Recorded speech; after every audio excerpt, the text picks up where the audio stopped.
Hi, I'm Wallace. I'm the founder and CEO of Above Board Financial. I wanted to provide a quick update on what's going on in California with respect to a public long-term care insurance program.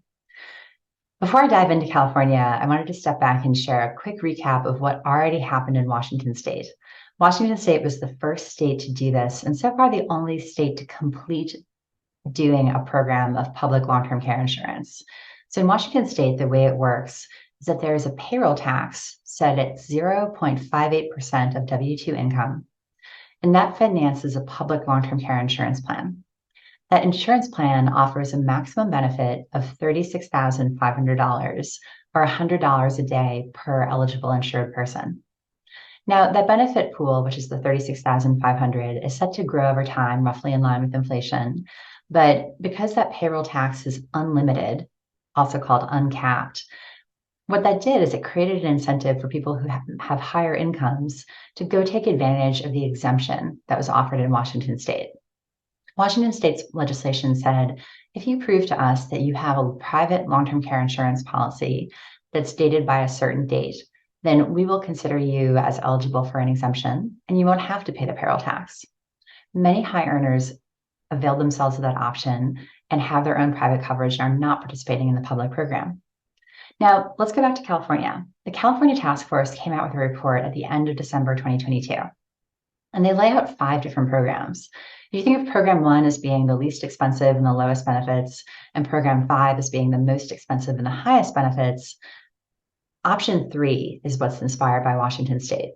And from the task force's report, it's really clear that both the task force members and the participating members of the public heavily favor plans 4 and 5. So much more robust benefits, and we should assume higher associated costs than what we already saw in Washington. Now, plans 4 and 5 in California propose benefits per person that are more than double what was done in Washington State for Plan 4. And then in the case of Plan 5, which is the most plush, would be 4 times the size of what's being done in Washington State. So the task force is not proposed legislation.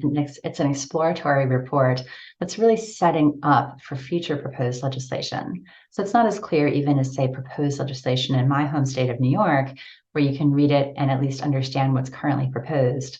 The task force report focuses on a few different possibilities. But if you read through, you can get a pretty good sense of like what they're thinking about and what key questions they have. They are contemplating an option for allowing people to opt out. And they're also thinking about potentially introducing a cap on the amount of taxable income. But before you think that, oh, this is going to be a low tax impact event, I would really caution you against that, because the way that they're talking about it is that the taxable income under this program, if it's capped at all, would be capped at multiples of Social Security taxable income. Social Security taxable income in 2023 is over $160,000. And so in the California report, they're saying things like, for example, 2 times Social Security taxable earnings. So that's still the first $320,000 of income, and it could end up being something higher. We don't know yet. Now, in terms of the timing, California is also not committing to a specific date, right? It's too early in the process for that. But they clearly have thought about the problems introduced by Washington's approach, which is to provide a window for exemption, and also the problems provided by not giving any exemption at all to people who already have coverage. It seems to me like the direction they might be heading is having a requirement for a policy dated by a date before the passage of the legislation, or having a very narrow window in which you could get covered.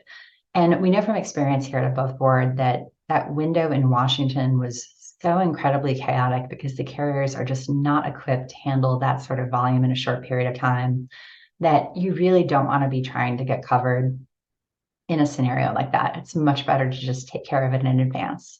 So our recommendation for people who are either California taxpayers or have clients who are California taxpayers is to set aside some time, anytime between early to fall of 2023, ideally, to like seriously explore your long-term care insurance options.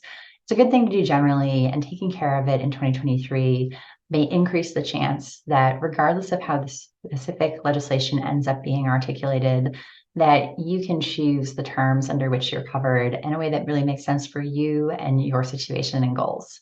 So feel free to get in touch with me or come visit us at aboveboardfinancial.com if you want a long-term care insurance quote.